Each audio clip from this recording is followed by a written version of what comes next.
Hi, it's Maggie the Irish Gypsy here to bring you your June 2019 mid-month general readings. Thank you for joining us here today. Welcome to any newcomers and first-timers, and welcome back to followers and subscribers. And thanks to all of you for taking the time to tune in, watch these videos, and for sending in all your support, feedback, and comments.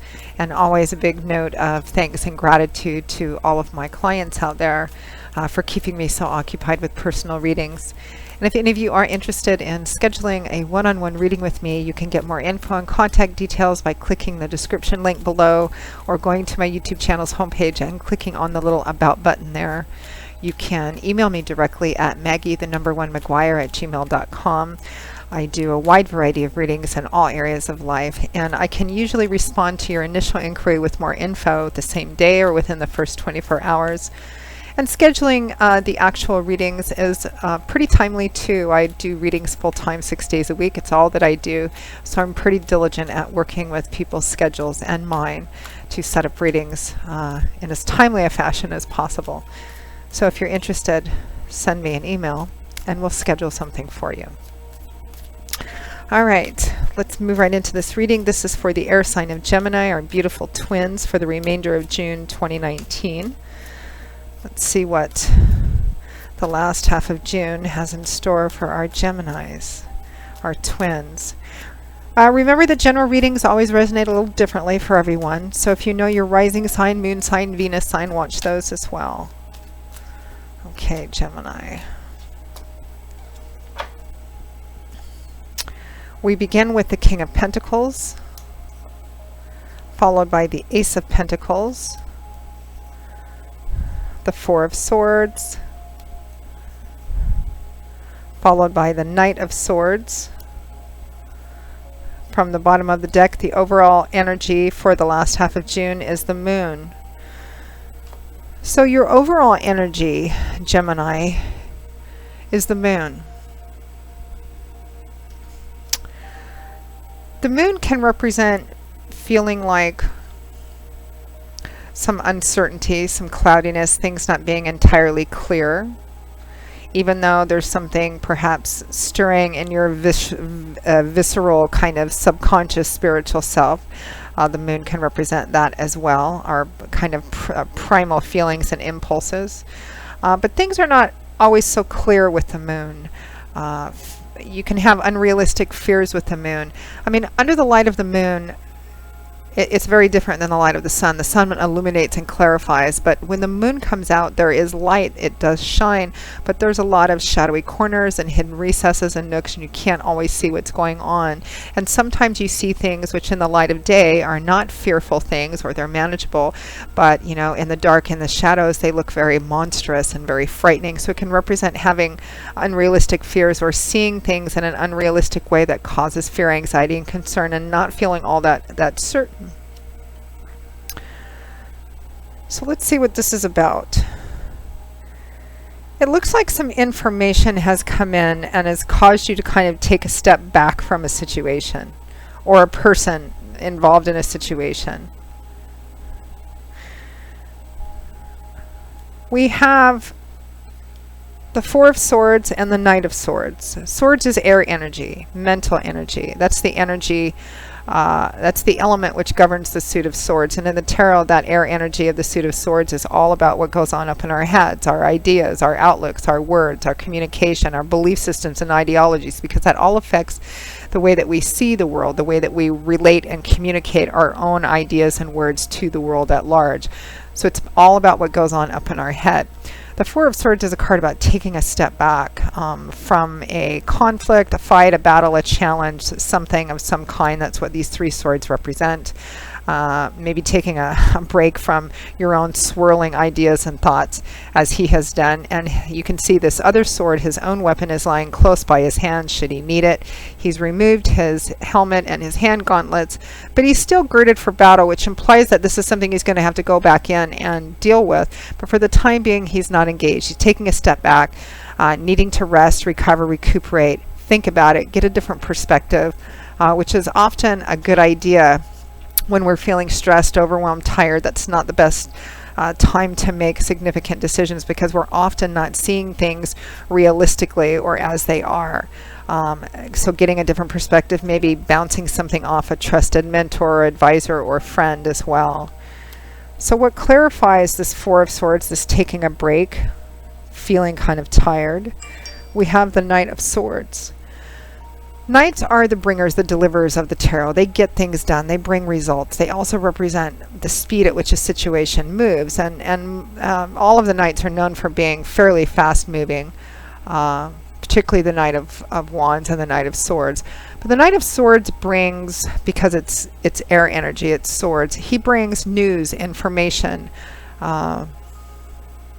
clarity, and enlightenment, which is what the light shining off of his sword, which you see also in the Queen of Swords.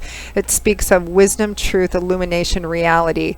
It shines clear and it cuts through all the fog and fears, and it illuminates and exposes something for exactly what it is, which is sometimes easy to deal with and sometimes difficult to deal with. Sometimes the Knight of Swords can represent the inconvenient truth or the cold, hard truth.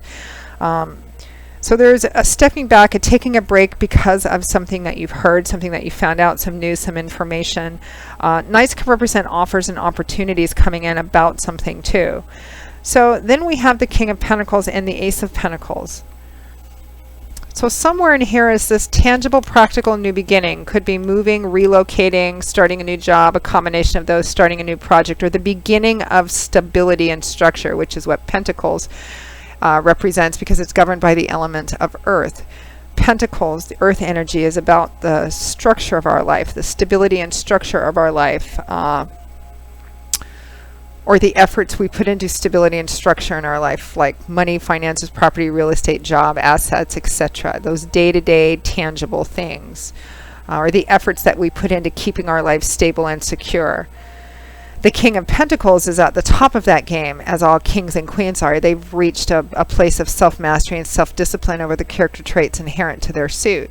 This is Taurus, Virgo, Capricorn energy, Sun, Moon, or Rising. The King of Pentacles would be somebody who is probably quite financially comfortable, if not wealthy. He's worked hard to get there, and he believes that everybody should have the same advantages.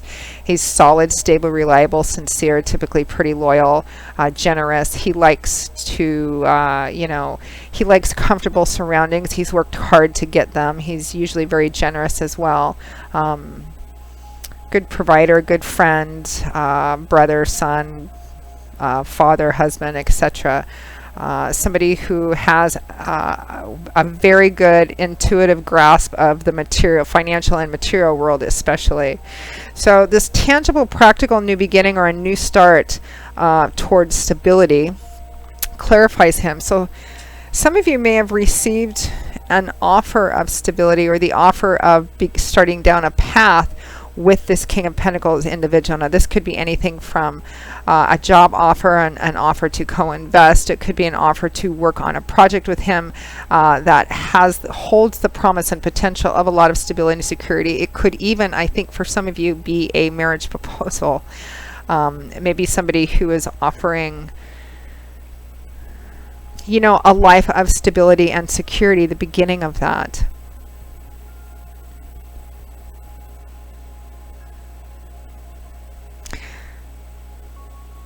I think if that were the case, it looks like a very stable, secure life, or it has the potential to be a very stable and secure offer. For those of you for whom it might be love or marriage, I'm not seeing any cup cards. This looks like a marriage more of, not really of convenience, so to speak. People get married for a variety of different reasons.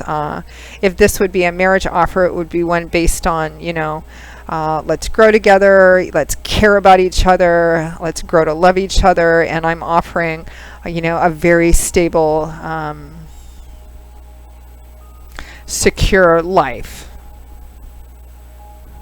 Some of you, it might be a job, or it's an offer of a job or a project of some kind. I'm getting co-investment, maybe investing money with someone, partnering with somebody on a project.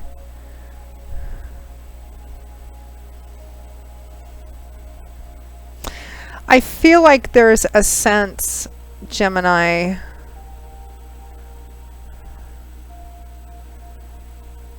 that even though whatever this is, because this is general reading, so it's going to mean different things. It might be a job, it might be a project, it might be moving or relocating.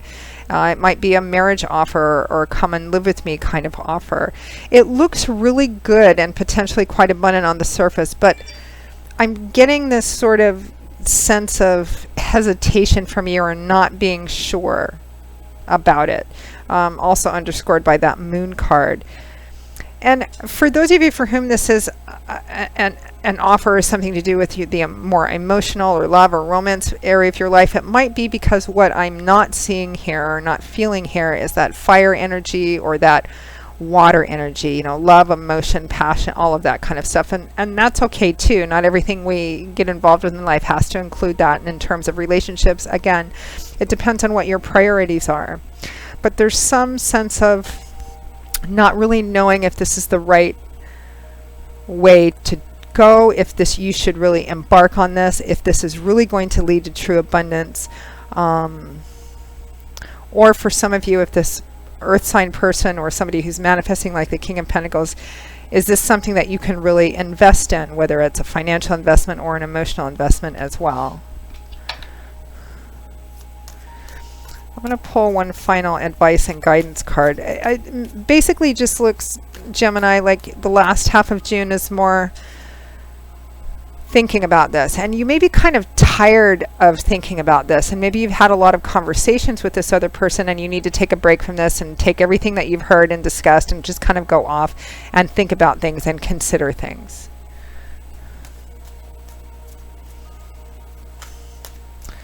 Let's pull one final guidance card.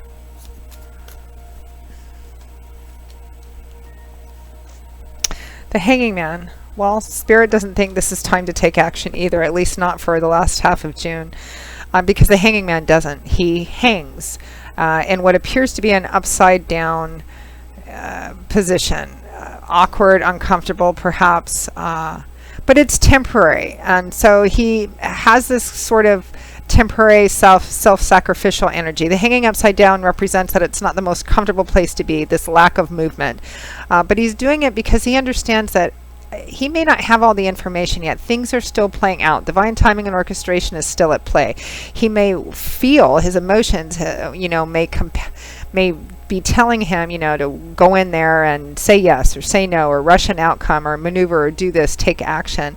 But he's not doing that because, and I think this is why there's this reluctance or hesitation, Gemini. Something in you is saying, I don't think I have all the information yet, or I need to give it some more time. I feel like things still need to play out a bit. I don't think I'm seeing the whole picture yet. So I'm just going to hang here. And perhaps while I'm watching things play out, I'm going to get some different information and a different perspective too. He understands that this small self-sacrifice now is going to provide clarity or bigger rewards later. So for the time being, you're being asked not to engage too strongly. And it seems pretty clear that you're just with energy like, I'm not sure, this is, unless you absolutely have to make the decision, and I don't feel like you have to make it at least in this time period.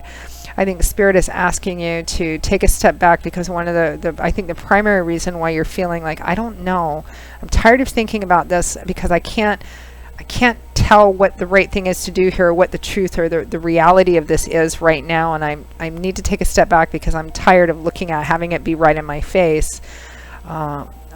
I feel like there's either a piece you don't have, or there's something that still needs to play out for you in order to make a more definitive decision to take action or not to take action. And Spirit is also advising that as well with the Hanging Man. So interesting. So Gemini, that pretty much wraps up your June 2019 mid-month general reading. I hope you found it useful, that it perhaps gave you some food for thought.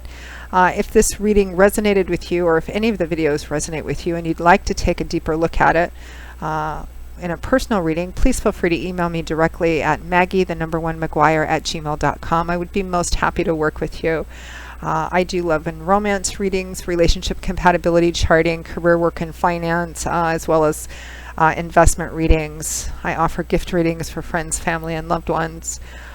There's nothing more personal than the gift of a personal reading. And I also do 6 and 12-month overviews, which take a look at what's coming in your life over the next 6 or 12 months, depending on how far ahead you want to look, in addition to a few other services as well. So if you're interested, contact me and I would be happy to set something up with you.